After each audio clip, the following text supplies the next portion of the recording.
way to really explain what they do and what they're about is by showing you one of their videos, which you're going to do now. Hi, we're Sorted Food. 4 mates who love to cook. He's the chef. And we're not. We just love food. All of our recipes are shaped by your ideas and inspiration. You guys have chosen 13 ingredients. Come cook with us on our YouTube channel. Sorted! It's not too much.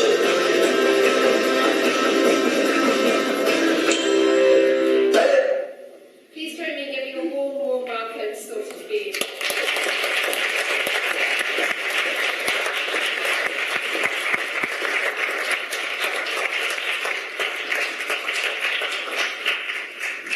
Thank you very much. That's a really long walk.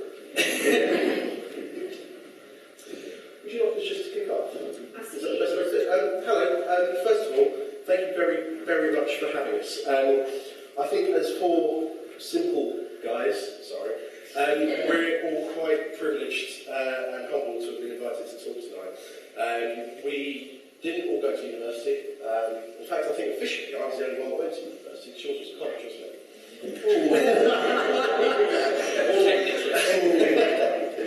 So yes, we do feel very humbled to have been invited to chat to you guys tonight. As the video kind of said, we've been running Sorted Food for the last 8 years or so. We have built up a global community of around 2.3 million people. They're currently watching something like 25,000 hours a day of our content, which confuses most of us. And it's turned into what is essentially one of the largest conversations around cooking on YouTube globally. And when we were invited to talk tonight, we sort of had a chat about the kind of things we wanted to talk about. And actually decided that the best way to do it would be to have one of us kind of curate the conversation. So we don't actually know where this is going to go. But your host is going to be Mike, who... Because I don't like answering questions. He just likes asking questions. What do you want to kick off? Yes, I kick off? Yeah, you kick off and then other people can ask some questions later. Okay, great. So, I've been generous. I am a question. Ask it now. I'm going to answer it. Actually, yeah. Why don't you just give everyone an insight into how it all started? Okay. No, the real one. This really So, we've been friends since school years, and only on leaving school, going to universities, mainly, we realised how shocking our diet was, and we had a friend, Ben, who was a chef. I like to say we were all like big foodies, but that's not the case at all. Oh, should be. Us three, we were victims of the microwave generation, so it's no more interesting for me. Yeah. At the same time, we really had any interest in food at all. Well, we did realise that we didn't have to cook. We realised actually very quickly how powerful food is and how there are lots of people out there in our situation who really can learn to cook. So I went to university for what is the best way for us to sell this message, tell people that good food and cooking isn't that complicated. We decided to work together on sauces. And again, this, I like to say, was great and good, but it was really just a way for us to kind of boost our own careers, prove to the world that we weren't complete idiots. I wanted to become a photographer or designer. Mike looking into music, production, anything creative. Jay was looking to do post-road market store one day. No, I did a marketing degree. And then, of course, become a chef and run your own restaurants. And all of us, it was really our kind of first stepping stone into being taken seriously. So we just kind of got together, and this kind of realisation kind of coincided with all the launch of all the social networks, which makes us feel really old. The obvious thing for us to do, for this one was nothing of this now I'm saying it, was to kind of make social a home of all the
influence, and people kind of cared about what they had to say. And we had a community of people who really cared about food, and we realised suddenly, like I said, it was a friendship built around those three main things of trust, honesty, and honesty.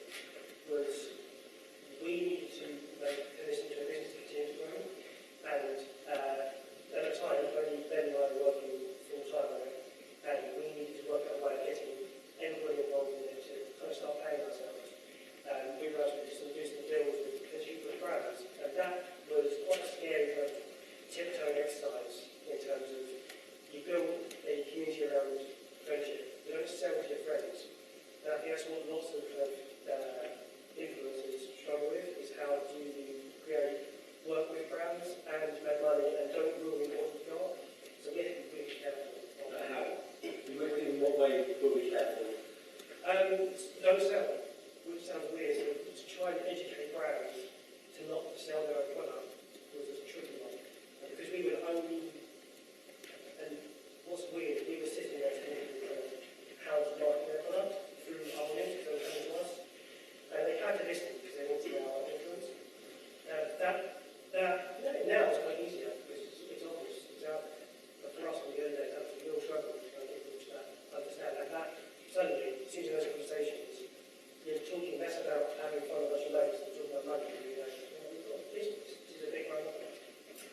Cool. Good answers, mate. No, thank you. He doesn't know what I'm going to ask him, so yeah, nice, very nice. That's interesting, actually, talking about the fact that we ended up sort of talking to these big brands about how to market on social media, especially when we weren't looking at it from the perspective of this is how to market. It's if you want to build up a positive affiliation with a brand, if we were wanting to do that ourselves, just don't sell to us. Just, have a good product, make it quite useful, and that's it. So, Jay, I'm coming to you because you did a marketing degree. I did.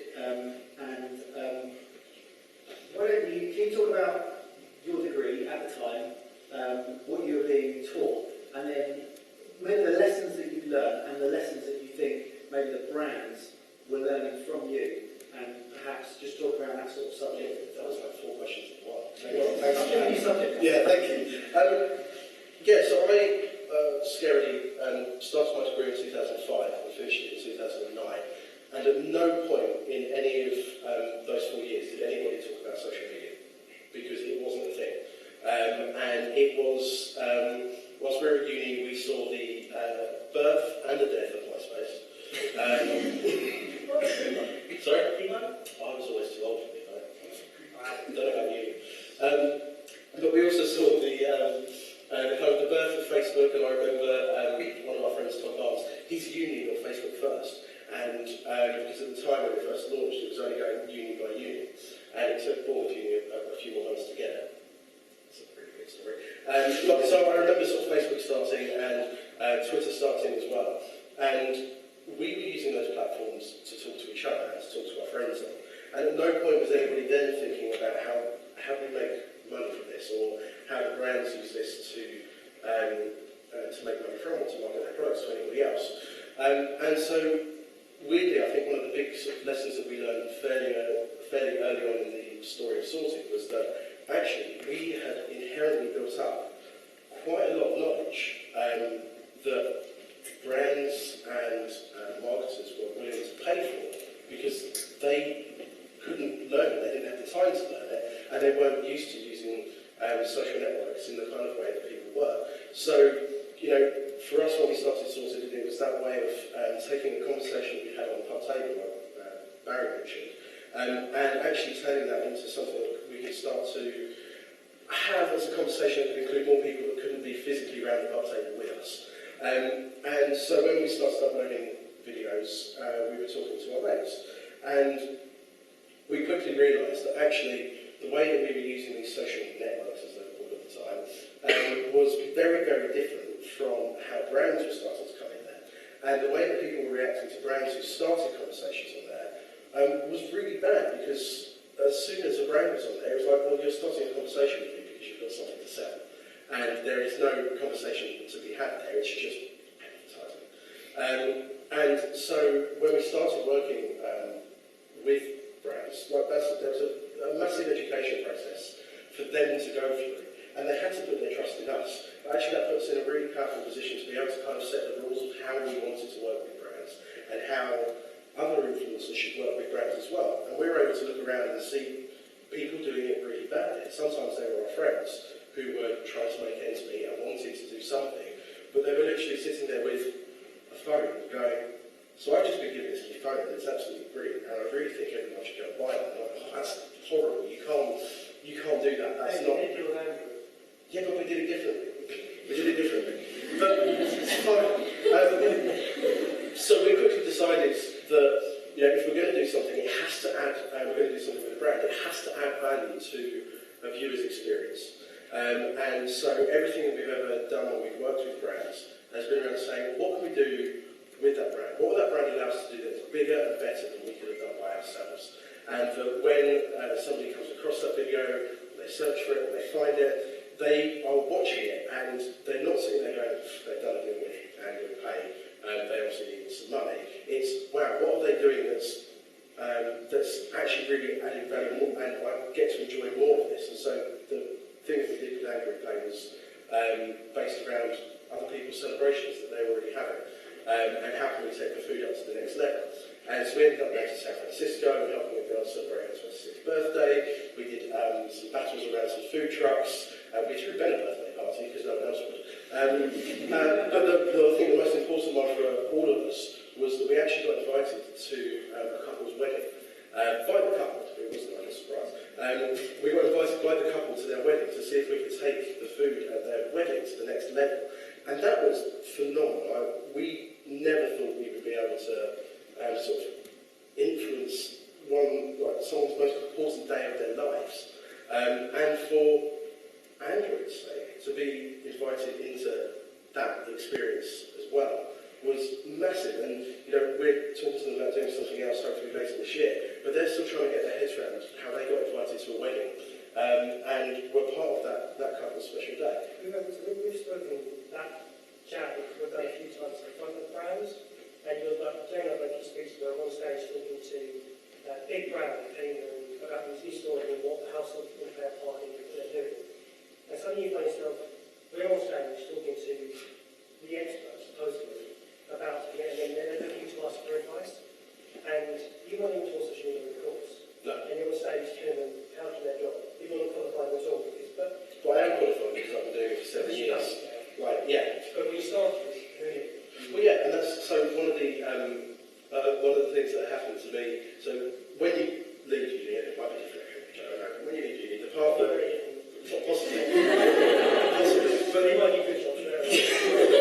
the path I was always guided down was go to a big company, get on a graduate scheme, get fast track through the company, and you'll have some success. It'll be great. And so I did that. I applied for a fair few graduate schemes, and there was one company in particular. And they said, yeah, you got to see one of your degree, congratulations, and that's fine. Oh, your A-level results, you're 20 UCAS points short of what we would accept on the graduate scheme. Really sorry, goodbye. So, okay. 3 years later, we're then sat in a meeting with the board of directors of that same company, talking to them about a partnership that could help them get into the social media sort of sphere, because it's something that they don't know and they haven't learned inherently, and they have to buy their way into it. Yeah, basically, yeah. Maybe a lot more than they would have done in graduate school. Mike, did that answer any of your questions? Yeah, that answered a lot of our questions, and I think also it probably answered the main question in the room, which is, how do you make money? So, so we didn't even have to address that. That's great. See what we've done. Yeah. Yeah. How many times was the word brand mentioned? Lots. Yeah, I was going to ask, you touched upon it with that anecdote there, which was lovely. But what are there?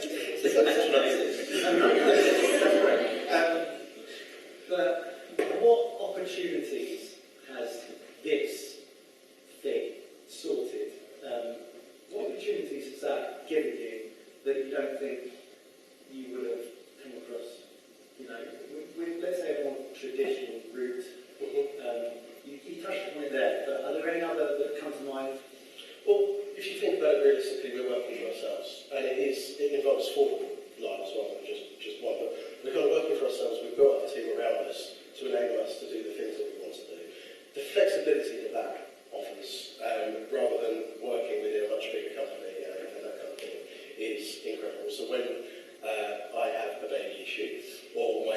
links. Oh, really? I've got links. Mention that. Yeah, sure.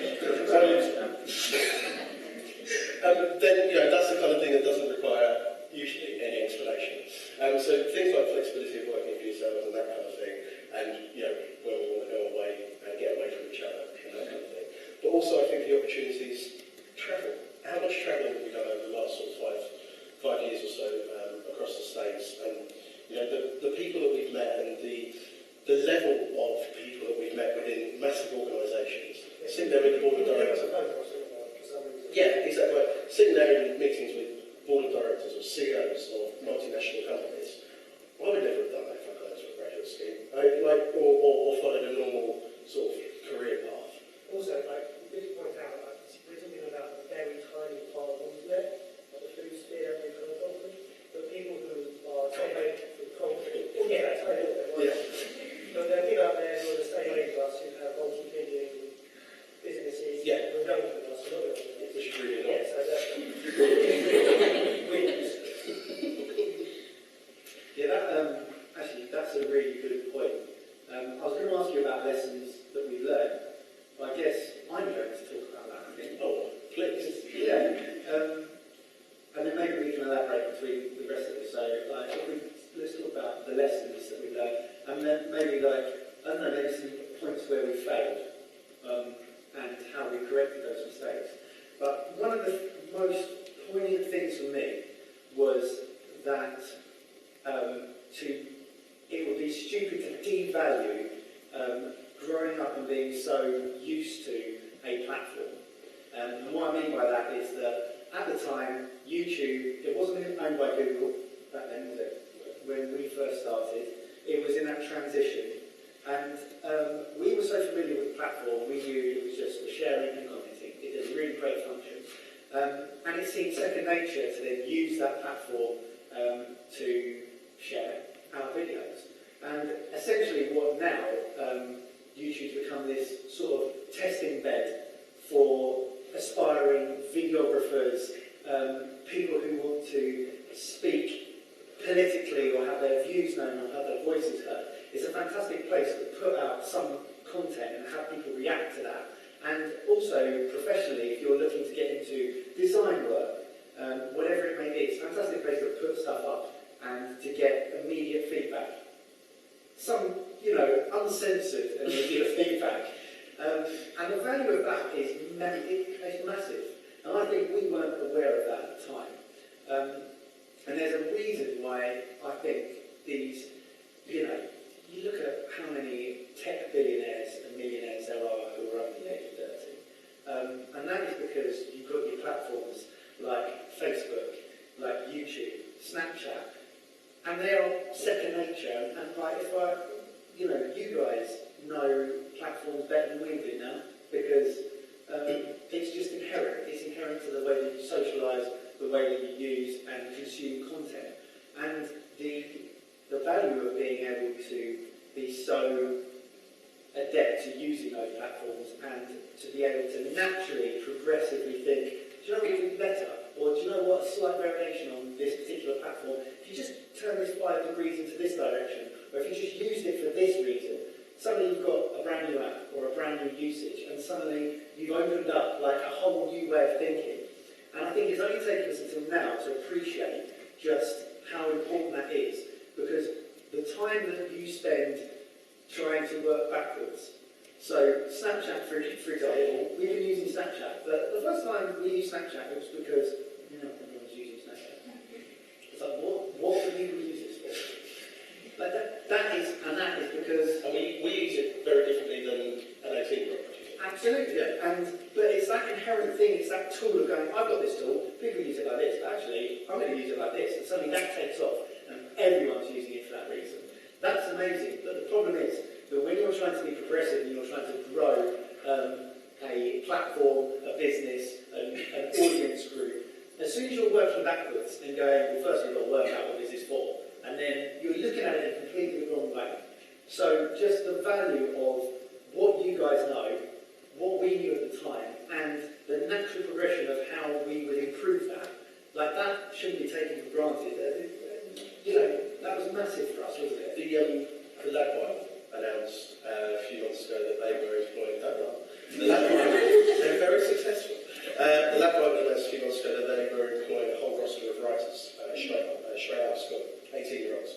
And the reason that they were doing it, because they felt the need to justify it, was because, yeah, these guys have got no experience, but the way that they write and the things that they want to write about are the things that our audience wants to read about.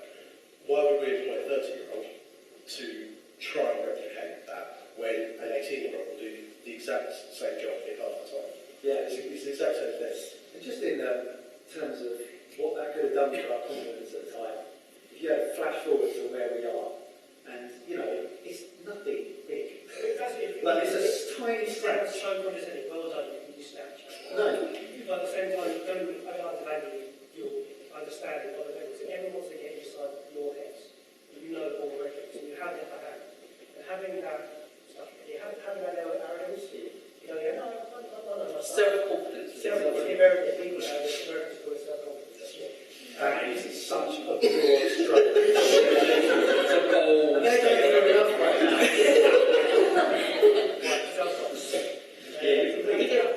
But we became the experts at YouTube, completely accidentally. And, you know, the way that Barry designed our thumbnails, for instance, or the way that we edited the video, or the way that we asked people to comment down below, that was, you know, 2-3 years after we started doing that. That was in YouTube's official playbook of how to do YouTube, and how to do YouTube well. And they were using us as an example, like, well, no, We hadn't even really been out, we just did it in a way that did it because all that's I what would it see. is. Yeah. And I think there's so much pressure, and I admit and realise that I will not even understand close to the amount of pressure that you guys are under. But, you know, knowing that, I think even if it makes it 1%, if it makes any of you 1% more confident that, you know, you're in a position that so many potential employers wish that they were at, you know, and I think that that's something that we struggled with early on, but, you know, if we'd have realised that back then, you know, that would have been really helpful and we'd probably been less worried. Anyway, I will move from there. Evers, do you want to, sorry, Ed, you call it Evers, do you want, why don't you talk about what we're doing at the moment? We talked about how we grew and the stuff we've been working on and how accidentally we got to this place. So, how are we planning to move forward? Yep. And what are we doing?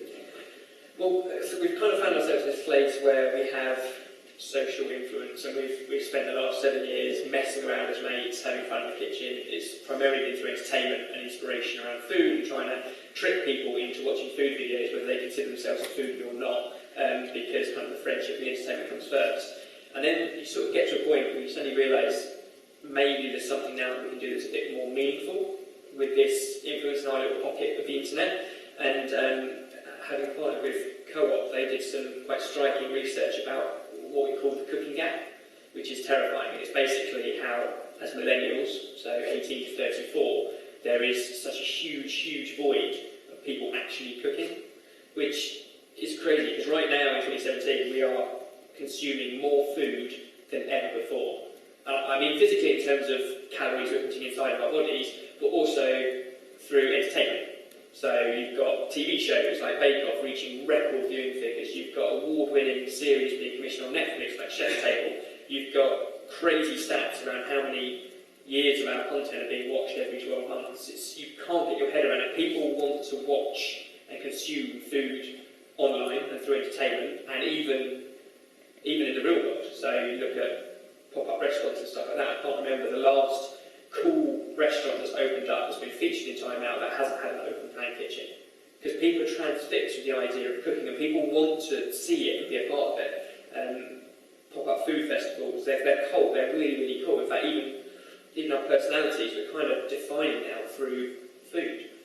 Most people sort of claim, you know, I'm a foodie. And I know that term's been around for a long time, but it's never been used more frequently than in the last, well, I think it hit its peak last summer on Google Trends, was the word foodie was being used more than ever before. And every month there seems to be another word that defines yourself through food, whether it's gastrosexual was one back end of last year. But bear with me, what that means is food is such a part of your life that it starts to shape your personality. It's not about where you put food. It's not about where you put food. How many of you guys doing veganuary? So it's another kind So this month everyone's looking at it, or the phrase like flexitarian, which is like very sort of fluid movements of diet. But people love having labels around food and how it shapes your personality. You punctuate your day with breakfast, lunch, and dinner. Should we meet for lunch? Let's go out for dinner. Like, food is so inherent in everything we do, and yet we're cooking less. And that was the research that Co-op did: 54% less cooking than 30 years ago in the home, and that's kind of scary. We're consuming more food, and yet we're doing less and less cooking. So, do you think, so how has food changed, or how has attitudes changed, in your opinion, and how do you think that has shaped that statistic? So I think, in terms of cooking and the skills, it's been quite a few years since basic cooking skills have been part of the national curriculum in schools, so people aren't being taught at schools. Now, I did food technology at GCSE and A-level. I chose to take it as a career path. Half a dozen. But I think we've actively chosen to take a career path in that direction. And even then, it's more skills around design and analysis and evaluation and designing a product that ticks loads of boxes, and you spend 4 weeks designing stuff on paper, and eventually you get to cook it. That's not teaching you what you're going to feed yourself when you go home on a Tuesday night and you go, I'm hungry, I've got a thing for myself. So I think the national curriculum and the lack of basic cooking skills is one thing, and the research that Co-op did said that was about half of all millennials rely on their parents to teach them how to cook. The problem is, parents in our generation, well, they weren't taught at school. So the parents don't know, and if the parents don't know and you're not being taught at school, then we have this huge kind of gap. So I think education, curriculum is a big part of that. As is, I think, can we blame ourselves? A lot of it's technology. Like, you've got something in your pocket that will get great food delivered to you in no time at all. So the temptations away from having to cook are becoming greater. What are your opinion on those apps? I think we'd all be lying if we said we've never used them or we don't use them, because we live in a world now where convenience is a huge factor. However, I don't think they're sustainable. I don't think we think they're sustainable. I don't know many people who can afford to continue to live off takeaways, takeouts, Deliveroo, which is now restaurant quality food at restaurant prices plus delivery to your door. So I'm not sure your bank balance will sustain that kind of lifestyle. Not to mention your waistline, in the sense that just restaurant food tends to be over-seasoned and more luxurious, especially for a special occasion. So if you're eating out on a regular basis, I think you're in trouble. And social issues. I think not necessarily our generation, but your generation, you've got a family, but family time, like sitting around. I have got family, I haven't got my own family, but sitting sat around the table and having a conversation, it's an absolute dead weight in society. It's not about the food you're consuming so much, although that does have an effect on your budget and your health, but it's about conversation and about debate and about sharing other people's opinions and topical conversation and just generally being quite human about eating. And I think all of those things mean that I'm not sure that moving forward, if we rely entirely on technology to have food brought to us, that that's sustainable.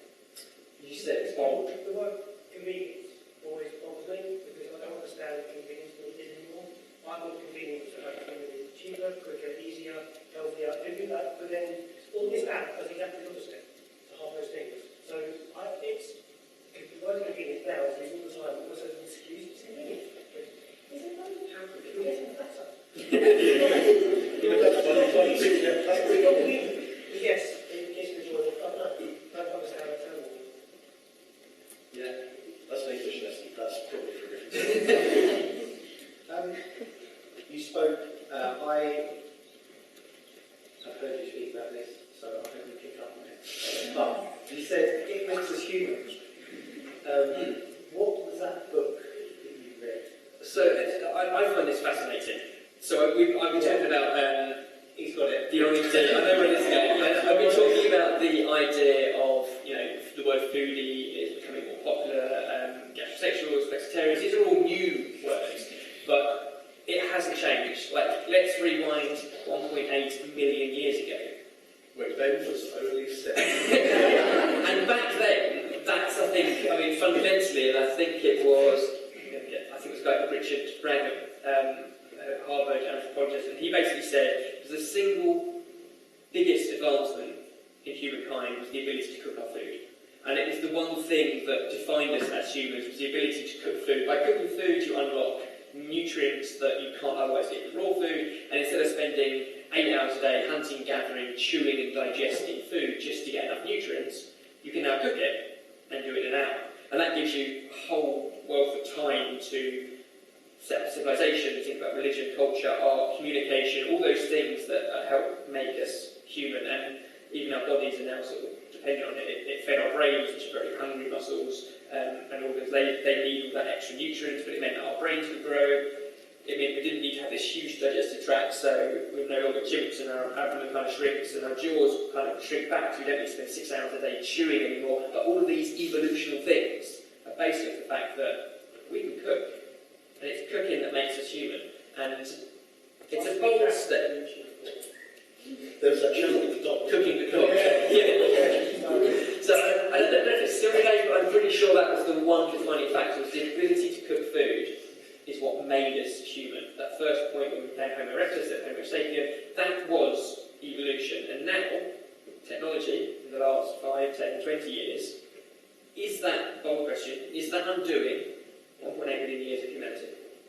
We are contributing to that digital contract. Fact. There's a topic for debate. Yeah. Is that the topic you want to Yeah, I did actually. And actually, that makes me. I'm going to ask you another question. Talking about books and stuff, and you're clearly very passionate, obviously. But what cooking-related books have had an impact on you recently? Maybe at the beginning, like, were there particular chefs and stuff that really stood out to you? So I was trained at UCB, University of Birmingham. We did a very classical French course, and therefore it was about learning kind of core skills and stuff. And there were books through that very sort of Larousse and food encyclopedias, a lot of food and science and kind of books around that. Because for me, as is evident, we've got a global community. So on YouTube, we have comments coming in from all over the world. People suggesting dishes we've never heard of, let alone know how to cook. So what you need to do is then go back to that community and say, great, we're going to cook this dish that we've unfortunately never heard of. It looks great, we've done a quick Google search, but you give us your tips and tricks and help shape it. And with those little nuggets of information and a groundwork of basically building blocks of cooking techniques, which is where these original books and stuff, we're just going to go through in a very textbook format and teach you the core cooking techniques. And the ability to know those and understand those means you can then pretty much cook anything. And I think that's, so I said, more specific to the question, I think actually it was some of the course books that we were doing when we were being taught the absolute foundations of cooking, not how to cook specific dishes, but how to understand cooking processes that were probably the most useful, because once you know those, you have those building blocks, then you can pretty much build anything, cook anything. That's something that's really interesting. Probably just me, no one else in the room. But I love, you see passion in people, and you're like, where did that come from? And how do you stoke that fire? I'm going to ask the same thing to you about photography, design. What were you consuming at the time when we were sort of getting started? Were there any influences? Do you have, you've got some interesting stories about being an apprentice photographer, haven't you? So, what influences and what? But no, maybe just talk about, styles and what you set out to create. So when, before doing Sorted, I had an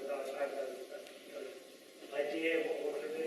I just did what I loved, and also what I was proud of. So I loved my photography.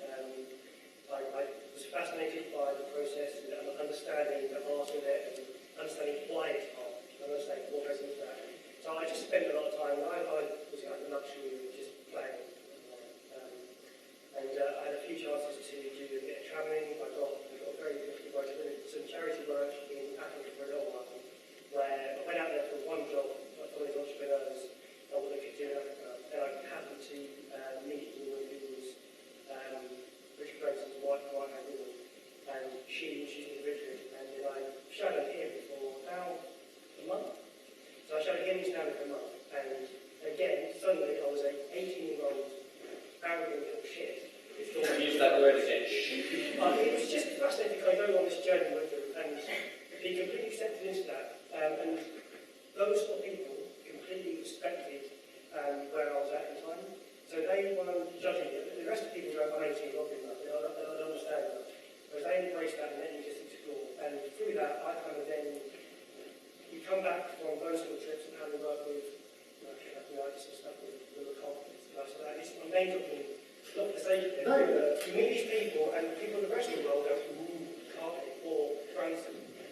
in that world, didn't really think of it, because I was young, you just went for it. And then you kind of come out of it, and the rest of you suddenly realise how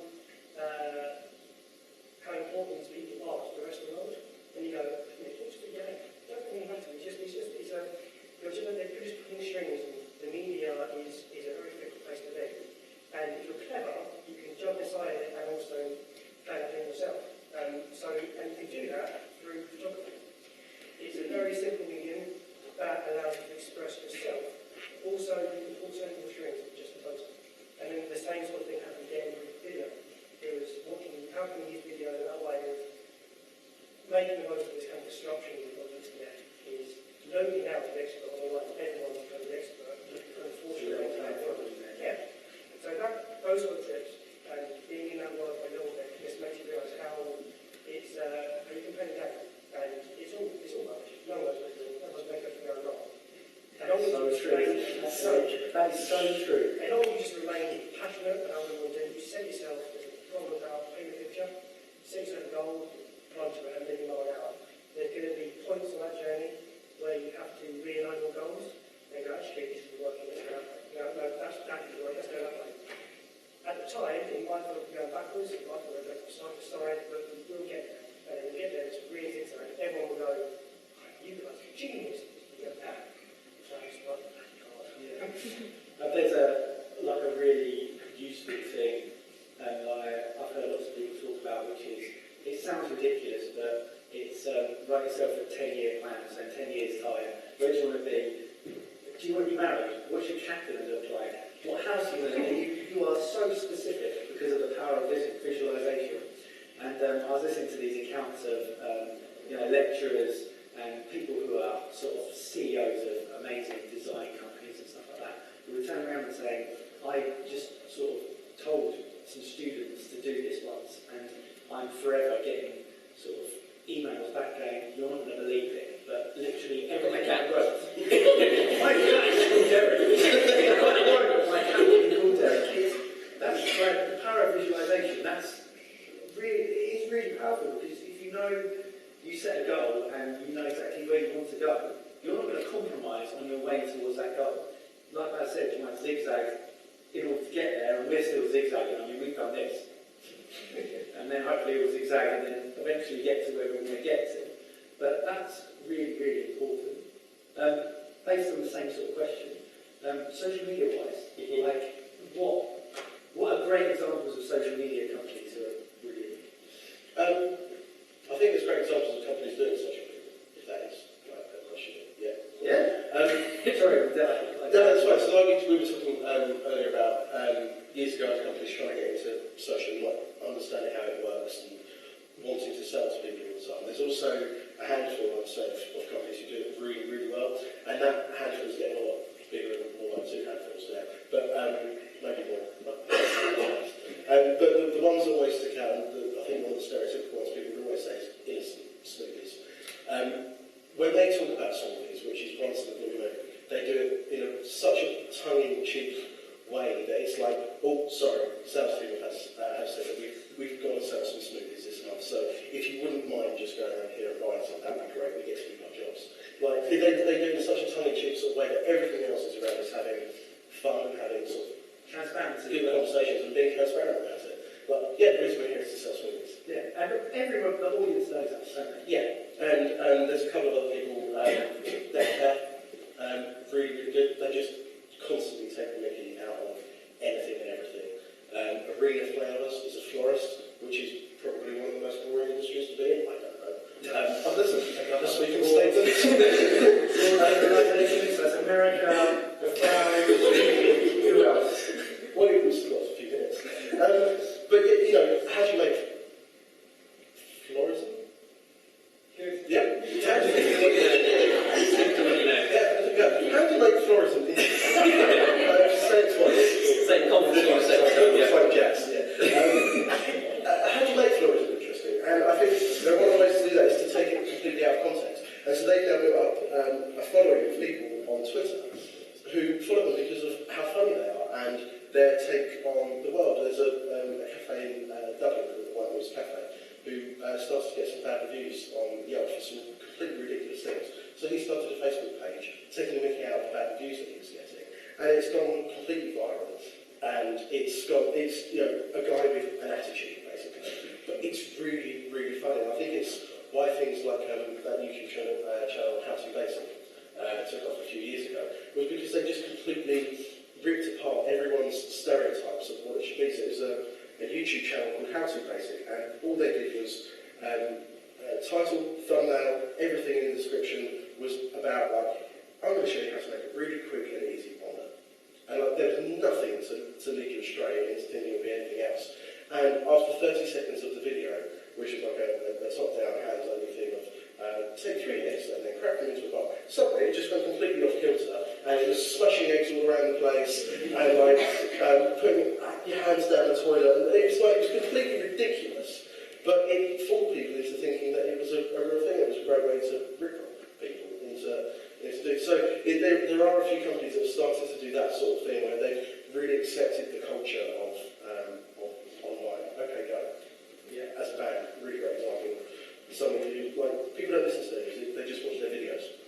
But they listen to the music. Yeah. How we did. I thought it might be a good time to open up to questions from the audience. Better questions. Final questions to summarise. Yeah. And then can we open up? Is that cool? I was going to go back to your point because we bought this. Cooking gap. Yep. What are we going to do about it? Do you want to talk around that? Are we running before we can walk? What do you think? Yeah, You're the chef, so I'll come to you for food topics, and then this will probably be a great place to open it up.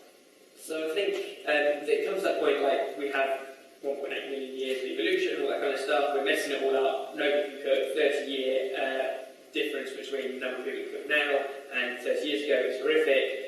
People don't see any point in cooking. Like this, it is a big problem, and it has a huge knock-on effect. And I think from our little corner of the internet, we're not convinced we can exactly fix that overnight.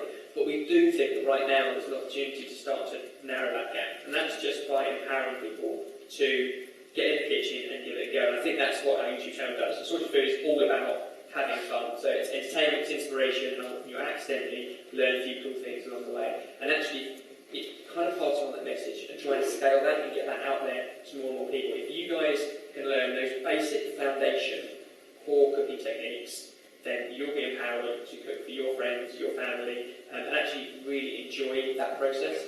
So I think, what are we going to do to try and actually fix that gap? It's more of the same, but it's trying to get people to pass on that message and share the fact that it's not that difficult, it's not a huge hurdle.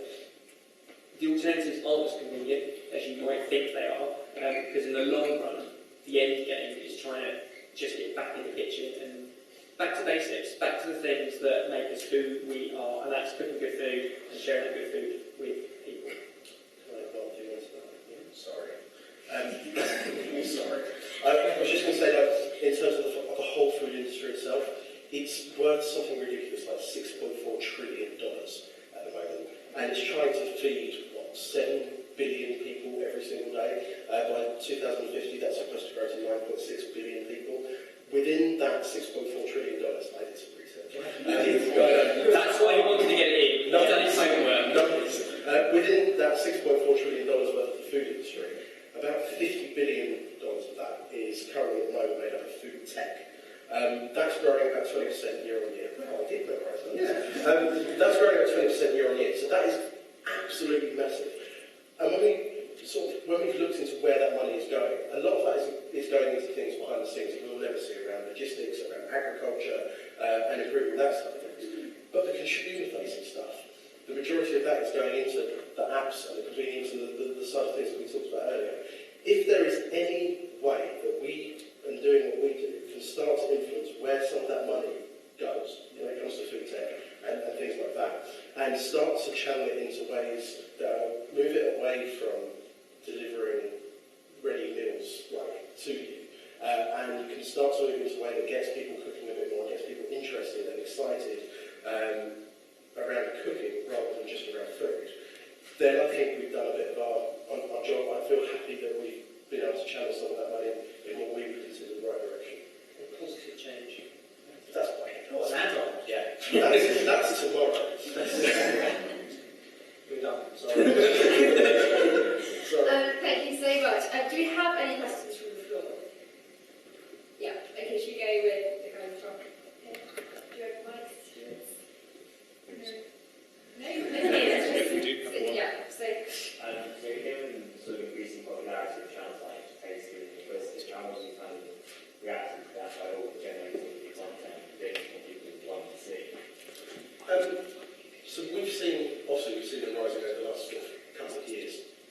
And at one point last year, we started to see if we could adapt our content that was more in line with what they were doing. So hands down, no faces, sort of top down food, just using cans. And to be honest, this sound self-confident, stroke arrogant, depending on which side of the pond you're on, we got some quite good results, and we were quite happy with the results that we got. It was great, but when you looked into the results, we didn't really trust them. So the average view time on a video that we were getting on Facebook was around 4 seconds. And when we compared that to the type of length of watch time we were getting on average on our YouTube channel, which is 5.5 minutes, we had to look at the value that those Facebook-style videos were giving people, and the connection that they were able to gain with us, and the differentiation between a video that we produced like that and a video that Tasty produced like that. And we made the decision last year that actually, yeah, we can get bigger numbers and we can talk about bigger numbers by going down that route, but actually in terms of real value, I don't know what it's giving people. And if we know that people are watching on average 5.5 minutes per video of something we've got on YouTube, it means they're getting a real connection and they're getting some real value from it. And that connection is with us, it's with the sort of brand, and also, you know, from a commercial point of view, when we're talking to brand partners that we want to work with, we're able to confidently stand there and say, yeah, you can trust that when people watch our videos, they're actually really watching our videos and they're engaging with them and they're joining in a wider conversation around them, rather than scrolling down the newsfeed and it going past Apple cameras of you because Facebook does. Does that answer that question? It's hard to draw as well. Like, when the Tasties example, taste maze, started taking off. You're drawn into it because you see the numbers in the thing. At first glance, they're very attractive. And also, they have a gosh there, so like 100 million in the industry around something that will be hard to while. And there's numbers up there, for them, that's not cheap to make. They're throwing millions of pounds at Tasties and within Buzzfeeds, Taste Maze and so on. And we can't do that. That's not our world. So you see to accept your own capacity. That's what it's going to come, and it's going to go. It's changed. I mean, they're kind of going already. So where we have, this is really sad, we've never really had a wild video. We've always been like looking at trying to grow up for a while. Growing up, show up. Yeah, and so therefore we never had a viral video, and that's kind of been the reason we came to things. We've never been so relevant we're going to drop the scale. We've always been separate. Any more questions? Yeah, should we go at the front? Sure. So this is just sort of branching off from your comments about the cooking gap. I feel like just from talking to friends of my own experience, students in particular probably contribute to that a lot because obviously we're really busy with our own work going on. We kind of think, oh, well, learning to cook and then actually cooking is kind of so time consuming. I don't really have time. I'm worried about work and I'm more extracurriculars. Do you have any advice for students who are looking to get into cooking but kind of think, oh, it's just taking too much time? So, I'll jump in. So when I was I think on that basis, I think you're right in terms of the millennial kind of research that co-op did. Students are obviously a huge big part of that. But I think in terms of the value or the triggers in people's lives about lack of time, lack of money, lack of confidence in the kitchen, I think that actually stems beyond students as well. I think young graduates, young professionals, I think everyone at every stage in their life is always too busy, never has enough money. It doesn't matter how much you're being paid, you will always spend it. You never quite have enough sort of money and time and resources to do it. However, I think what we'd say is, and try and encourage, is to give it a go on the basis of not feeding yourself, because that's something you've got to find the time to do, because you've got to be fed. But the extra values you can get and the friendship of actually cooking together. So the advice would be find 2, 3 other people who also haven't got time, who also haven't got the money, but who also kind of need that step up, and do it together, because then you share the problem. And then between you, I always relate it to exercise. I know that if I exercise on my own, I always find an excuse why I can't do it tonight, because my motivation is useless. So it'll be too cold, or I'm going out, or I late train home because of train cancellation. There'll always be an excuse. But if you've arranged to go and meet somebody else to play a game or a sport or a team game, then you tend not to let the side down. And I think that's where we kind of work together as a group, is if you do something together, you'll be less inclined to sort of let the side down, and then you almost trick yourself into, do you know what, we've said every Tuesday we'll get together and we'll do something together, we'll cook, and it'll be a different dish each week, we'll learn it together, we'll mess up together, we'll enjoy it together, and then we'll force ourselves to find that time. So I think sharing the problem is probably the best bit of advice. So, he did a sponsor that.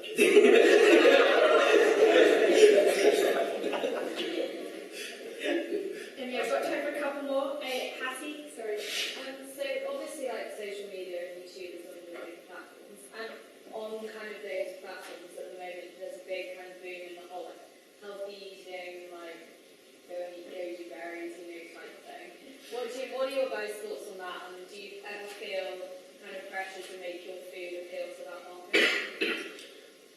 To be honest, we've always done a balance of everything, because whenever we meet people who watch sorts of videos, or we're reading the comments or the emails that come through to us, most of the time it's people aren't there yet. People aren't there thinking, I need to eat healthier, I want to get into clean eating, or I want to get into this kind of diet. They're much more concerned about the actual barrier of getting into the kitchen for the first time, and actually cooking something for themselves rather than relying on somebody or something else to do it for them. And so whilst we kind of like dabbled, we've dabbled in lots of different things, and we always keep it quite general. So we have looked at, we did a series around performance food, we looked at talking to athletes. Give an example. Mike and I did a tandem race with some No. of the British cycling team. Barry met up with makeup artists to talk about her diet. What does her diet mean that she needs to Still skipped over the one we all laugh, and your daughter is going to find so amusing years to come. got a child.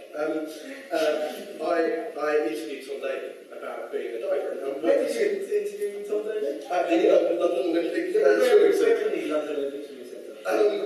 You know where the pool is? Jamie interviewed Tom Daly in the shower. Now we all know what Tom Daly looks like with his top off. Now imagine. You can all imagine what Jamie looks like. And Jamie interviewed Tom Daly about his eating habits. But it's very interesting content, I think, with Steve. But yes, we've talked to people. We've sort of talked to people about their diets, and that's, we know that that's a very extreme diet that a professional diver, a professional cyclist has to have. But how can we kind of make that relevant to people at home who are trying to do similar sorts of things? So whilst we've dabbled in those, we never want to come out and say, right, everything that we do is going to be healthy, because healthy for one person is different from healthy for another person. And as I say, the people that we're talking to generally aren't there yet in their kind of journey. It's important to us that people love food and cooking.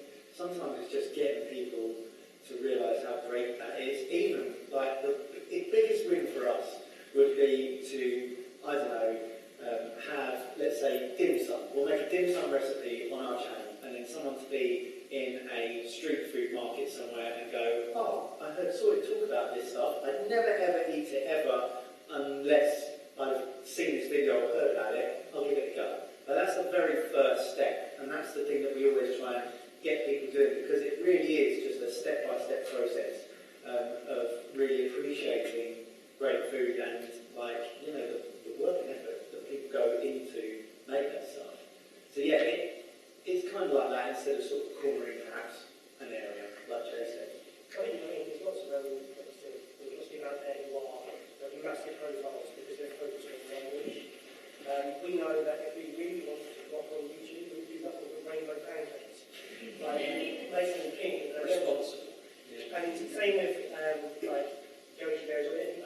really healthy stuff, superfoods and so on, we can very much improve that. For us, it's always been a bit more the long-term kind of plan for that. There's a couple of other people on YouTube who have sort of similar mindsets to us around that. And every time we get to meet up at various sort of YouTube events and things, there's always a conversation with us. Saw you upload a really boring salad the other week. Well done. You knew that wasn't going to be your best performing video, but you did it anyway. And one last question. Do we have up at the front? So one question is, you started with gradually growing into the next 5 years, is there anything you want to try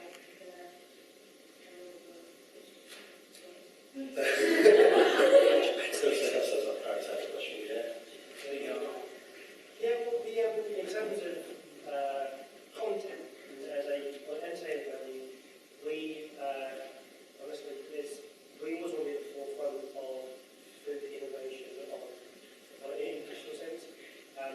We want to continue pushing ourselves to see VR. We've done stuff in VR recently, it's incredibly successful. It's sarcastic, I'm not sure. And Consumer was not ready for that.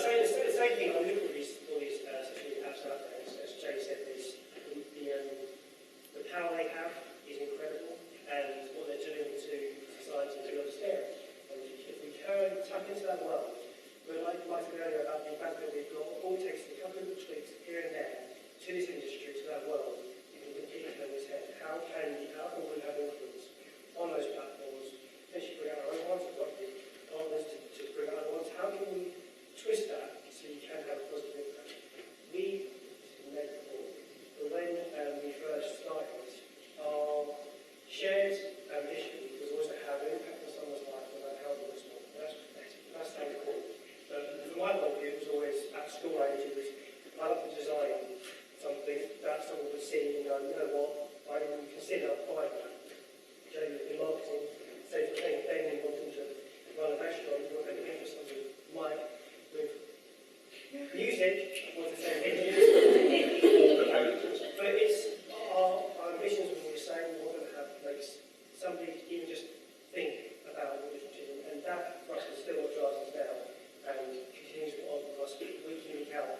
We want to sort to continue innovating to try and work out how we can be the first, and how we can influence the world to better itself. And I'm just going to do that thing that Jamie did, which is one add-on to that final question of one more thing. Yeah, I'm going to steal your thunder. I mean, also that thing that all YouTubers do all the time, which is tease but not say, is that I think in the next few months we've got one particularly big thing which is going to launch, which begins to tackle that cooking gap. Months or days? 4 days. So I think we should all make sure you check out SORTEDfood on Twitter and on YouTube and keep an eye out, because at the end of this week we're going to launch what is the first step that we think is something that could help to narrow that cooking gap in partnership with Co-op, and it's really what we think is really, really exciting. We've been working on it for a number of months, and we do think that we are in a space now where we can start to make some sort of positive change and influence people in a very, very small way. And we do a lot of silly stuff on YouTube, but on Friday we will be launching the first step to attack and approach and address the cooking gap. And hopefully that will be